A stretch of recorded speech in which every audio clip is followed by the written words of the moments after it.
Hey gamers, Maniac here with GameAccess.net talking about lost media.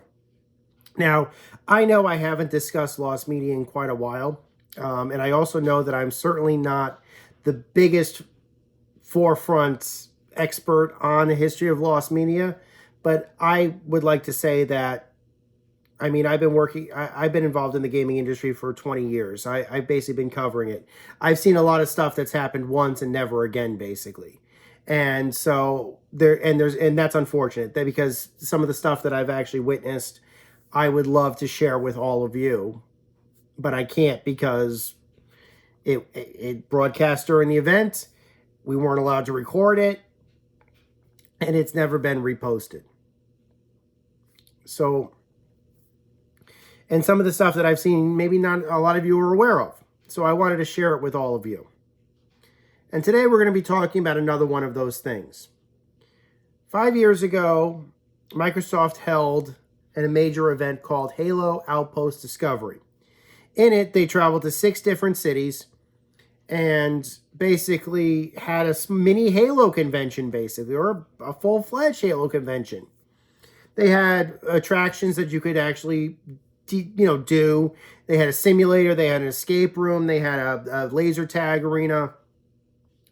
They had props, they had, art pieces, they had all kinds of fun stuff.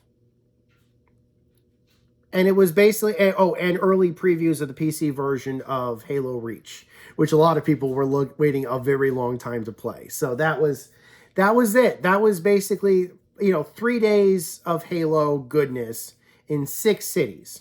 Well, I attended the second event that they did, which was the one in Philadelphia. I got to do the 3 days for that. That was a great experience for me.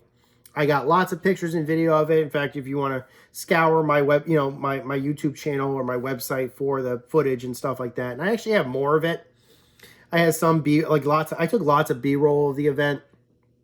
That I never reposted because I didn't know how to properly present it to you guys, but needless to say, this is something that you guys, what I'm going to be talking about now is something that I didn't record because we weren't allowed to, and has not been replicated as far as I know, and has not been reshown. And that was the Halo Ring experience. Now, I first got to start thinking about this ever since I've gotten my Apple Vision Pro. Since I got the Apple Vision Pro, I have basically realized that the modern day VR headsets that we can get today, that literally you can go out and buy right now, yeah, they might be expensive, but you can go out and buy them right now, can replicate with very good accuracy a major immersive theater experience, such as the kind of experience that you'd get at an IMAX theater or an OmniMax Dome. That kind of experience. And that's what the Ring experience was at Halo Outpost Discovery. They had, in the center of the event, of the venue, there was a little area called the Hall of History. And in the Hall of History, they had all of these props and all of these showpieces where basically you got to see the timeline of all of these different events in the history of Halo spelled out for you. You got to see models, that some of which were probably made for the show, some of which might have been taken from previous Halo events, stuff like that, basically. And it all culminated with a giant, museum quality event or set piece where you got to put on headphones and you basically got to walk from area to area. And it talked about the history of Halo. It talked about, the things that we would be seeing, kind of like how you'd see in a museum. And it culminated in the last stop of a projected dome video, an original piece of projected dome video. Original piece of movie, original documentary that was meant to show the live feed of an actual Halo. And let's be honest, it was probably meant to tease the upcoming release of Halo Infinite, which at the time was still about a year or two away from release. But needless to say, they formatted it in such a way that you couldn't just watch this on like a television. You couldn't just watch this on like a theater screen. They put a theatrical dome in the middle of the venue. You know, it wasn't the biggest. It could probably hold maybe about 30 people comfortably or so. I mean, Disney World probably has bigger ones. But it was still at the proper aspect ratio for dome. And the footage that they recorded was custom made for that aspect ratio just to bring in the immersion. And what they basically did was they put the projection up, they made it look like a live feed, gave a little speech on the history of Halo. I must admit that when they discussed the monument that was erected in 2553 at the end of Halo 2, I clearly remember getting a little misty-eyed watching that salute to the chief and to the end of the original Covenant War, basically. And yeah, I was yeah. And then they showed what it was like to go inside a Halo, like what the tunnel networks that the Sentinels went into looked like. And it came out of that tunnel network. You got to see a far view of the Halo. You got to go in, kind of like you were traveling through the Halo itself, basically at super fast speeds. It was so cool. And again, on the dome, it really felt like a ride almost. And that was, of course, intentional. And it ended with looking at a Forerunner tower on the Halo.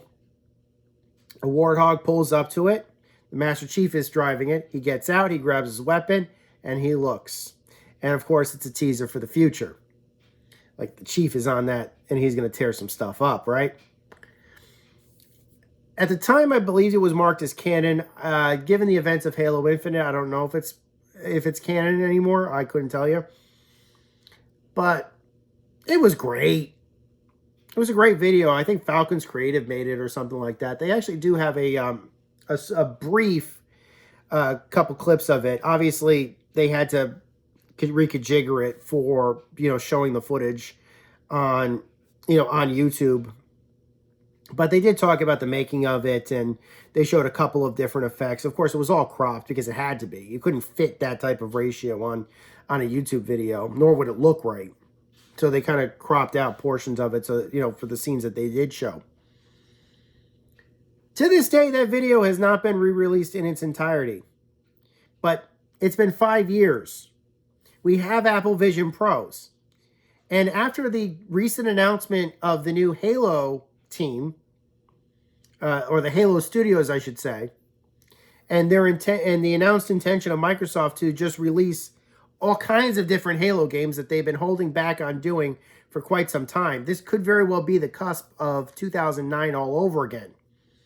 When, before 2009, Bungie made all of the Halo games. And then 2009 happened, and we got to see a whole lot of Halo media come out all around the same time, all at once. Halo 3 ODST came out, yes, but also we got Halo Wars, which was the first game, Halo game that was made by a studio that wasn't Bungie.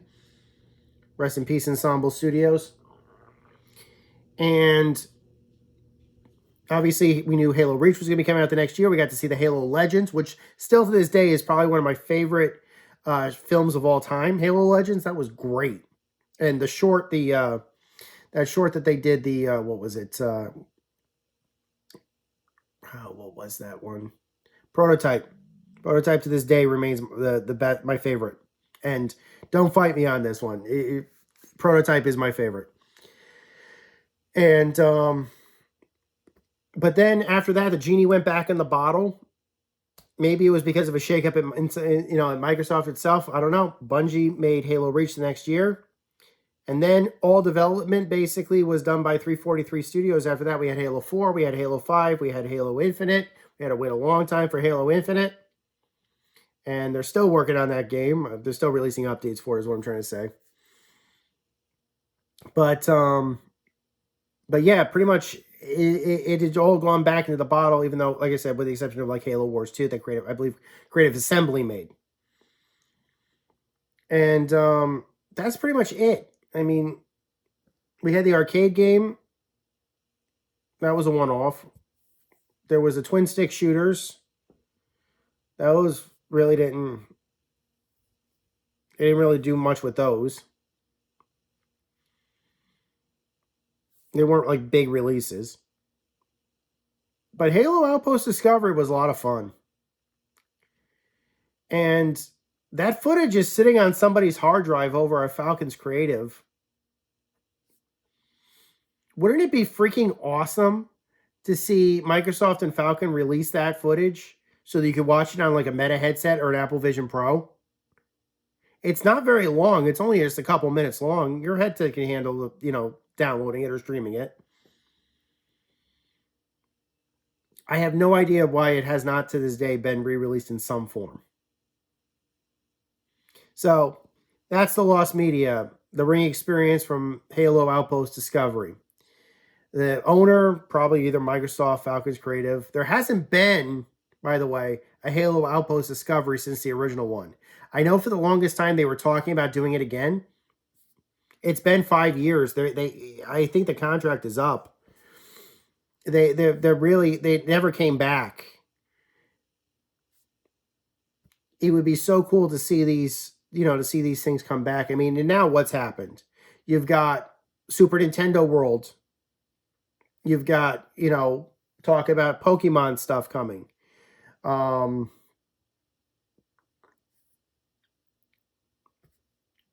There's no talk of a Halo theme park. There's certainly, except for me, somebody like me, I talked about a Halo theme park, but there's no actual news coming out about that kind of stuff. Even though right now video games are becoming the next major thing for immersive experiences in theme parks. Halo would be perfect for that. The content's already been made. You can put it somewhere. I don't know. So again, that's my take on the Lost Media. If you've seen it, if you want to comment about it, if you think you have a good idea about what they could do with it or how they could present it to us, whether it be, I think it should come to VR. But I'm sure maybe some of you might say, well, just make it a short film or something like that for museums or something. If you have your thoughts about how you would want to see them re-release it, go right ahead and post a comment below. Until next time, guys, my name is Maniac with GamingSuccess.net. Take care. Over and out.